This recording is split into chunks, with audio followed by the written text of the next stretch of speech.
Welcome to Interviews from Mexico. I'm Laura Carlson, and I'll be your host as we look at cutting-edge issues with the men and women who know them best, here on Telesur.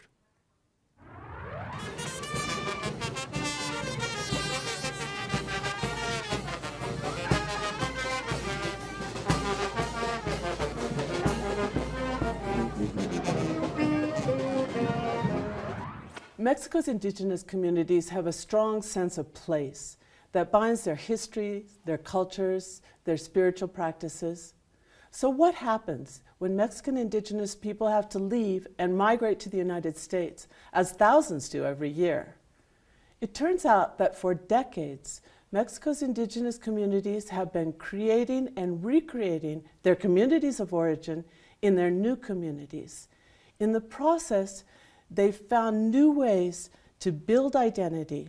It's something that's fascinated anthropologists, but it's also been a form of collective empowerment.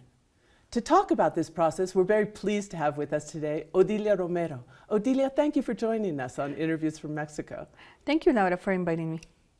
Odilia is the general coordinator of the Binational Front of Indigenous Organizations based in Los Angeles. Odilia, let's start with your personal history. Where are you from and how did you end up in California? I was born in a community called San Bartolomé Sogocho in the Sierra Norte of the state of Oaxaca in southern Mexico. It wasn't a choice for me to go. They sent for me. My parents were already migrants. So one day they sent somebody like, "You're going to meet your parents." And I'm like, "Who?" You didn't know them, you couldn't remember I them. couldn't remember them. And they're like, "Yeah, we're taking you to your parents." And I was like, "My parents? I mean, my grandma is my mom. What are you talking about?" So that's how I was forced to leave to reunite with my parents who were already in Los Angeles. How old were you then? I was 10. What was it like? Oh, it was awful because all this time I thought, and I still think Sogocho's like the only place in the world.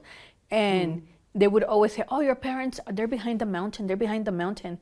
And the mountains are huge there, so I never knew there was another city. I didn't know there was another city of Oaxaca or the city of Mexico. And I don't remember stopping in Oaxaca, but I'm sure we did stop because we had to. The city of Oaxaca. The city of Oaxaca. But the one thing that I clearly remember is arriving in Mexico City because it was just like a monster to me. It was like, what? You hadn't seen a city like that. I hadn't before. seen a city like that. And one of the first things I remember is getting into my aunt's house, and she had the TV on watching like a soap opera, and she would tell me, and I'm like, I would look at it and she's like, "Oh, in Zapoteco," she would tell me, "Oh, go to the other room because that's for adults." And I'm like, "So why would you have it here in the open if it's for adult where there's kids?"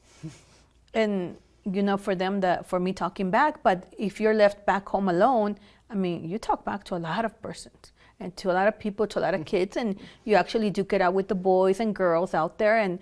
And for her, it was a huge offense. And then I remember her clearly grabbing a pair of scissors, and she says, "We're gonna cut your hair. We're gonna give you some bangs."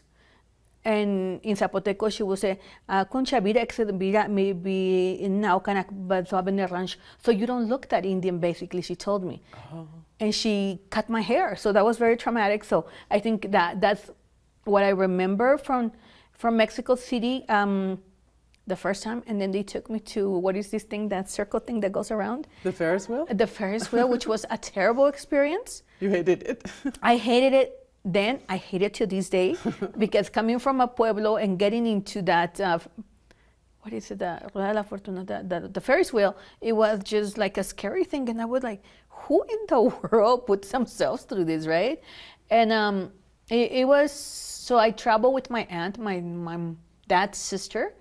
Took you to Los Angeles? She took me to TJ because it was across to Tijuana. And there we met another woman, and she left me with this woman who has passed away a few years ago, and she spoke Zapoteco. She was from my community, and then she said, "Well, from now on, you're called X name, you know, her daughter's name, who was born in the U.S. And as soon as we get on the bus, you fall asleep, and then when I wake you up, then we've made it safe." So I guess I fell asleep, and then when we woke up, we were at the Greyhound in downtown LA, and the first thing that we go see is meet my mom in this ugly building close to the skyscrapers in downtown LA, and this little room, because at that time they used to live in a single, and a tiny little kitchen with like 2 chairs, and you take turns to eat, and with a bed, and these 2 brats that were there that were my sisters.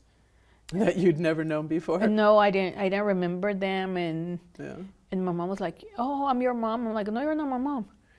Oh, gosh. It was, and the brats were all over, like, "Who are you? That's my toy."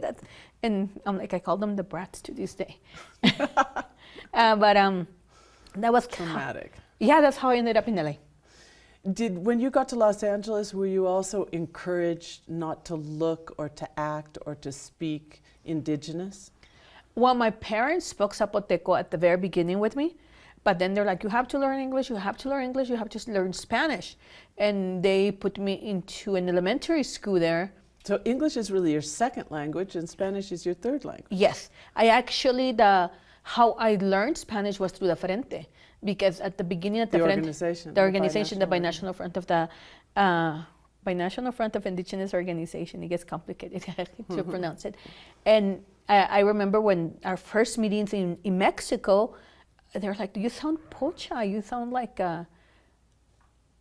you don't speak Spanish right, And then I kind of made a bigger effort to learn Spanish at that time, but my second language was actually English, because from Zapoteco they put me into the Los Angeles School District schools, and there they kept on passing me without never asking, like, why is this girl isn't learning, why isn't she grasping the language? I mean, kept on passing, and I didn't know at that time it was bullying, but they would make fun of me, and the minute I would walk by, they would and the kids. So there was no program, but there was no program for language before you just jumped into the schooling system? There wasn't a program, and there isn't a program. There isn't to this day? No, not that it's that serves indigenous population, no. Oh. I mean, there were some bilingual education, and then it was stopped, but for us, it was for us indigenous kids that were left behind, and then had to catch up with our parents. We were just put into the system. And how did that feel as a little girl? Well, it was challenging because of the language barrier, and some of the kids would bully us. And in my case, I live in a building that was gang infested in many ways. So when the kids will come and tell me something, I will go, what I call the homeboys will take a punch at them, Eventually, I learned to punch back to the point that I got suspended from school from hitting a kid with a stapler. And that was my first interpreting experience, because I had to interpret for my parents. And I'm like, yeah, they gave me a vacation for a whole week because I'm such a good behaved girl. This is what you told your parents? I did. And they're like, oh, okay. And then they also say I need a typewriter. So my poor parents, the guilt of leaving me there, and now that I'm there, I'm asking for this typewriter. Mind you, I didn't know how to read or write really well. I didn't know how to read or write in English, and I didn't have a need for a typewriter at that time. Anyway, they bought it. God knows where it is now. But so it was a very challenging experience, but I always have said that if you survive back in the pueblo where you're left, there's a whole bunch of kids left because I wasn't the only one, We're left back there, we got the toys, we got the money. I mean, bullying, now I know it's bullying, we kind of dealt with it in a different way. But then I also married at 15, so I don't know what would have happened if I would have joined the gangs that would stand up for me or not, but I married at a very early age. And what is it? A teen bride. There in Los Angeles. how did you get involved with the organization? We know that it is one of the first organizations in the country and still remains a pioneer in organizing indigenous communities within the United States. How did you get involved? Oh, that's a funny story. Do tell. My parents owned a restaurant, and one of the founders, I had a friend, well, she's a paisana from my community. She would come and host events there about Mexican Black community with this professor. And so there we had an event, and this, I guess a fan of her would come and eat because he know he will find her there, right? Mm-hmm. And then he said, well, you know, the work that you guys are doing, it's very interesting. I'm going to bring Dr. Rivera Salgado, one of the founders of the Frente. And when he would walk in, I'm like, oh, it's so annoying. Because he would always ask for liver without onions at the restaurant. And which is not on the menu. Which is, one, is not on the menu, and two, you eat liver with onions, right? That's like hígado encebollado, you eat it. And I was like, oh, there he comes again. Like, who asked for hígado encebollado without cebolla? And that's where we started talking. And to this day, he remembers it. And I'm like, and I didn't like the restaurant. My parents come from a cooking background back before they migrated in the late 70s. They used to be the experts on pig and blood sausage. So every Wednesday they will kill a pig and sell like the meat and the blood sausage the following day. But none of us were interested in that. All of us are women, and the brats definitely didn't want to do anything with the cooking. So we weren't interested. So it was like supporting our parents to be there, but it wasn't like something I wanted to be there in the restaurant. And when this professor will come in and then wanted this special dish, I was like, oh. And then did he recruit you to the organization? Then, he started talking to me about the organization, but the one that recruited me fully was actually Rufino Dominguez Santos, because so that gentleman that was the paisano that would come to look for his liver without onions? No, the other guy, the one that was looking for my friend and would come and eat there in hopes of finding her there. The suitor. He was, he actually was working for the nonprofit part of the Frente, which is a Centro Binacional para el Desarrollo Indígena Oaxaqueño. And he's like, hey, there's a part-time job. Would you like to apply for it? And I said, sure. What year did the Binational Front begin? Oh, God, I don't... it's been going on for a long time. 1991, but we're talking about the 2000s. The Binational Front had been there, and I had seen some of their interviews with Rufino on TV and a little article here and there. So then I go to the interview, and that's where I meet Rufino. And I got hired to do some health workshop for the Centro Binacional para el Desarrollo Indígena Oaxaqueño, and then he recruits me to the Frente. He's like, we have this other arm, which was more something that I was more interested in. The political part. The political part, health. Because, the Centro does great things, but it was good. But that's how I fully got recruited to the Frente, and he invited me to a meeting in Tijuana, I think. I remember the first meeting was in Tijuana, and he's like, well, I'm having a meeting with the dirigencia, you could wait for me here. And I'm like, well, I'm not coming here just to sit outside. I'm going into the meeting. He's like, oh, okay. And then that's how I eventually got involved with the cool cats of the Frente. What attracted you to this work? Were you already politically aware and interested at that point? Well, when I got here, I didn't know how to read anything. So there was an uncle that later came that had studied philosophy at the UNAM that would always give me this cartoon literature, Rios, is that how you pronounce his name? A famous cartoonist here in Mexico. So he would give political cartoons, but I wasn't really full into it. And before the restaurant, I was working at a bank, I was working at a car dealer, what they say, corporate America. So I would read the cartoons, and I would know what was going on. there, but I wasn't like fully involved. My mom is a person that pushes you to get money. Like you work, you dress well, you put on your makeup. I mean, when that was her ambition for you, and not to be an activist. Not to be an activist, and she's really kind of embarrassed about it sometimes. Still, but she would push you like you have to wear high heels, you have to wear nice clothes, you have to wear makeup. So it was her thing. I wasn't.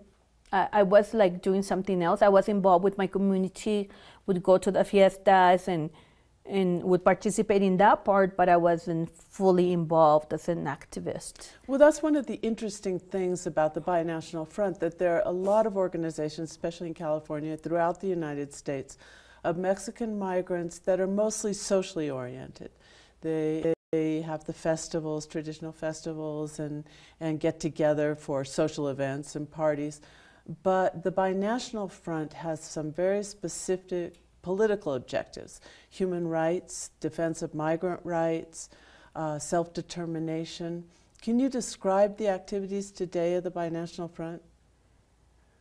Well, the Binational Front is different because it's an umbrella organization as opposed to the hometown associations, where we organize through the patron saint festivities. You know, it was doing something else. It was like, at that time, the talks were about our political rights as Mexicans in the U.S. You know, they were doing the language rights. So, what do you mean by language rights? Can you describe what that work is in particular? The Binational Front, we'll call it from now on the FIOB. Okay. It's by its initials. By its initials. It was the first organization to notice the violation of linguistic rights of indigenous people, because just like I arrived there in 1991 without speaking Spanish or English, you know, there were hundreds of people in the same situation. At that time, well, we didn't know there wasn't an organization that will represent us or will go advocate for us at school, courts, because of the language barrier. So the Binational Front in 1983, it creates the first group of indigenous interpreters ever in the U.S. Really? Yes. And this was a grassroots initiative. It was not something that the government did. No, this was an initiative of the FIOB. It was something the FIOB started. It was based on some violation of linguistic rights of people that, per their request, I cannot mention their name, but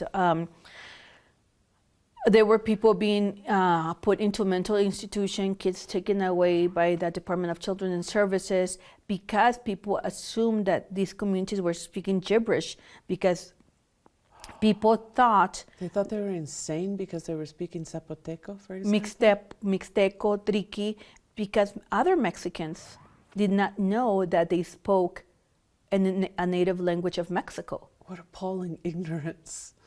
It is, and it continues to be. I mean, this happened. It still happens that they just don't recognize an indigenous language? They don't recognize an indigenous language, and as you and I know, there's a lot of prejudice and discrimination against indigenous people here in Mexico, but also when they migrate to the U.S., you know, they also migrate with their racism and prejudice towards indigenous people. So when you had these interpreters in defense of language rights, because you saw these problems, then would they get referrals, or did people come to them, and did they accompany people to when they had to interact with government agencies and in different situations there in the LA region? It wasn't actually in LA that it started. It was actually, because the Binational Front is in Fresno, Los Angeles, San Diego, Santa Maria, Tijuana, San Quintin, and the state of Oaxaca. So when they started, the interpreter program was in 1983, and the first interpreters, we at that time knew what they knew, that we needed high quality interpreters. So through the California Rural Legal Assistance, they were able to get some funding to send the interpreters to the Monterey Institute in the area of Santa Cruz, California. So they were like very highly trained. And as a matter of fact, not too long ago, I was in San Francisco, and one of the first interpreters said, you know, I've had a job since then, and I'm very grateful to the Frente for this program. And what incredible service to the community. Yeah, well. and how many are there about now? Well, those first interpreters, we only have like 4 left with us because it is a lucrative business, and let's be honest about it. Some of them went to open their agency, and some of them became independent. And because at that time it was a need that we needed to respond, we didn't take the time to do the political work of creating conscious and not only being an interpreter, but also being an advocate.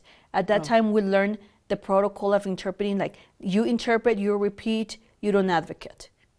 This new model that we have currently is like, yes, you repeat, you don't change, you're honest about your interpretation, but you cannot close your eyes to an injustice.